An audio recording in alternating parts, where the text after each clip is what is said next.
2005-06 के बजट पर सदन में चर्चा हो रही है। इस विषय में मुझे भी भाग लेने का अवसर मिला है, इसके लिए आपका मैं बहुत बहुत धन्यवाद प्रकट करती हूँ। सबसे पहले मैं कहना चाहूँगी, दिल्ली में जो हुई है जीत, इसके लिए मैं हमारे पार्टी भारतीय जनता पार्टी के सभी नेताओं और कार्यकर्ताओं सभी को बहुत बहुत शुभकामनाएं, बधाई देती हूँ। मैं महोदय, वित्त मंत्री निर्मला सीतारामन जी मोदी जी के सरकार में नारी शक्ति का प्रतीक तो है, साथ ही ग्लोबल लेवल पर भी आज वो भारत की नारी शक्ति का गौरव के साथ रिप्रेजेंट कर रही हैं। एक महिला सांसद के नाते मुझे उन पर बहुत ही गर्व है। निर्मला जी का ये लगातार 8वां बजट है, जो एक रिकॉर्ड है। उनके इस असाधारण उपलब्धियों के लिए मैं उन्हें बहुत बहुत बधाई देती हूँ। भारत आज दुनिया का सबसे तेज गति से विकसित हो रहा देश है। प्रधानमंत्री श्री नरेंद्र मोदी जी के मार्गदर्शन में वित्त मंत्री निर्मला जी ने जिस प्रकार इस संकट काल में, कठिन परिस्थितियों में देश की अर्थव्यवस्था को टॉप पर लेकर आई हैं, उसके लिए मैं उन्हें बहुत बहुत बधाई देती हूं। और उन्हें इतना ही कहना चाहूंगी कि जलाने वाले जलाते ही हैं चिराग आखिर, ये क्या कहां की हवा तेज है जमाने की। अध्यक्ष महोदय, महाकुंभ के विषय में कुछ बोलना चाहूंगी। मैं उत्तर प्रदेश से सांसद हूं, जहां तीर्थराज प्रयाग में भारत की महान सांस्कृतिक परंपरा का महाकुंभ चल रहा है। इस महाकुंभ में भाग लेने के लिए देश विदेश से करोड़ों लोग यहां आकर स्नान करने के लिए आ रहे हैं। मैं विश्व के सबसे बड़े धार्मिक आध्यात्मिक समागम प्रयागराज महाकुंभ के सफल आयोजन के लिए उत्तर प्रदेश के यशस्वी मुख्यमंत्री योगी आदित्यनाथ जी का कोटि कोटि अभिनंदन करती हूँ। I have witnessed everything is perfectly all right there. Yes, I have seen it. I have been there. अध्यक्ष महोदय, सरकार के तीसरे कार्यकाल में 3 गुना तेज गति से काम हो रहा है। सौभाग्य से मथुरा के सांसद के रूप में मेरा भी ये तीसरा कार्यकाल है और मथुरा में भी 3 गुना तेज गति से जो काम हो रहा है, उसके लिए मैं मोदी जी और योगी जी को बहुत बहुत धन्यवाद करती हूँ, जो मुझे हर समय योगी जी को बहुत बहुत धन्यवाद करती हूँ, जो मुझे हर समय सहयोग मिलता रहता है। आभार व्यक्त करती हूँ। अध्यक्ष महोदय, मोदी जी की सरकार में आज देश बड़े निर्णयों और नीतियों को असाधारण गति से लागू होते देख रहा है। इन निर्णयों में गरीब, वंचित, मध्यम वर्ग, युवा, महिलाओं, किसानों को सर्वोच्च प्राथमिकता मिली है। बजट पर अब तक हमारी पार्टी के कई माननीय सांसदों ने इधर बात की है, अपने विचार रखे हैं।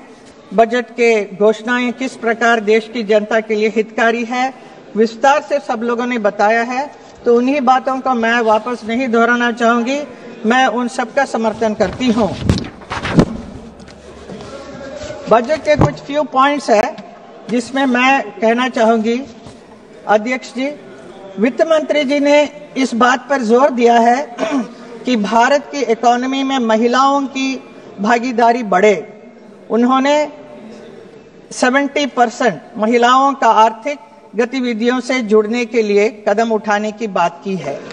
मैं देश की अपनी नारी शक्ति से यही कहना चाहूंगी, तुम्हारे हौसले अधूरे हैं, उड़ान बाकी है, ये तो सिर्फ थोड़ा है, आसमान बाकी है।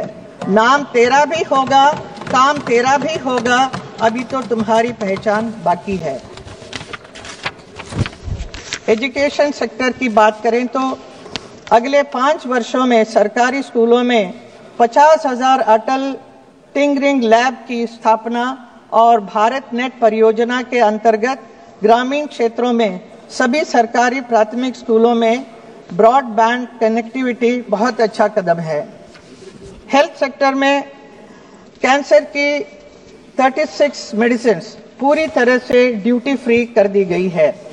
अगले 3 वर्षों में सभी जिला अस्पतालों में ये डे केयर कैंसर सेंटर स्थापित करने की सुविधाएं प्रदान करने का निर्णय किया गया होगा। यूथ सेक्टर में बजट में देश के युवा के लिए स्टार्टअप के लिए लोन सीमा को 10 करोड़ रुपए से बढ़ाकर 20 करोड़ रुपया किया गया है। अध्यक्ष महोदय, टैक्स विषय में इस बजट में एक हिस्टोरिकल और पॉपुलर घोषणा की गई है, जिससे पूरे देश के मिडिल क्लास और सैलरी क्लास के बीच खुशी की लहर दौड़ रही है। इनकम टैक्स में अब तक के इतिहास की सबसे बड़ी छूट की घोषणा की गई है। इससे देश के मिडिल क्लास और सैलरी क्लास के बहुत राहत मिली है।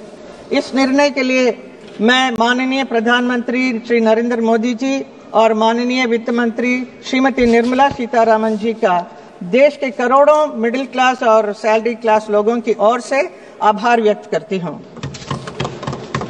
This year budget reflects most sincerely the thought process of our Honorable Prime Minister Modi ji, whose singular aim is to give the Indian population an Amrit Kal for years to come. The wealth creators to the economy are also not looked down upon as filthy rich. Tax the rich and feed the poor slogan has been completely erased. महोदय, हम सबको गर्व होना चाहिए कि हमारे देश में पहली बार ऐतिहासिक world audio visual entertainment summit यानी वेव्स का आयोजन हुआ है। ये है नए भारत की पहचान। कला और फिल्म इंडस्ट्री के प्रतिनिधि होने के नाते मुझे भी इस समिट में पार्टिसिपेट करने का अवसर मिला। प्रधानमंत्री जी के साथ इस अवसर मिला था। इसके लिए मैं हमारे प्रधानमंत्री और आईएमबी मिनिस्टर अश्विनी वैष्णव जी का आभार व्यक्त करती हूं। अध्यक्ष जी, यमुना हमारी महान आध्यात्मिक परंपरा और संस्कृति में यमुना मैया की आध्यात्मिक महत्व है, मथुरा वृंदावन की पहचान है, जीवन रेखा है। पिछले मथुरा वृंदावन में जितने नाले वगैरह हैं उसको बंद करने की कोशिश की, लेकिन फिर भी हम लोग कामयाब नहीं रहे, क्योंकि जो यमुना की जो अशुद्ध जल जो आ रहा है वो दिल्ली से आ रहा था। तो हम उस वक्त दूसरी पार्टी राज कर रहे थे, तो हम कुछ कर नहीं सके। सब हम सिर्फ हमारे ब्रजवासियों को इतना ही कहते रहे कि सब ठीक हो जाएगा, जल्द ठीक हो जाएगा। आज उम्मीद की किरणें आई है। 8 फरवरी को दिल्ली में भाजपा की जीत के बाद प्रधानमंत्री नरेंद्र मोदी जी ने कार्यकर्ताओं को संबोधित करते हुए भाषण का शुभारंभ भी यही किया कि जय यमुना मैया। उनसे की यमुना नदी को दिल्ली की पहचान बनाने की बात की। ये मोदी जी की गारंटी है, मतलब पूरी होने की गारंटी। मेरे संसदीय क्षेत्र में इसे लेकर बहुत ही खुश हैं लोग, इतने खुश हैं कि मैं बयान नहीं कर सकती हूँ। यमुना अब स्वच्छ हो जाएगा, ब्रजवासियों का अब स्वच्छ। अपने दल में कम समय में अपनी बात को कहने 3 मिनट 5 मिनट नहीं तो आपके दल के अन्य सदस्यों का ही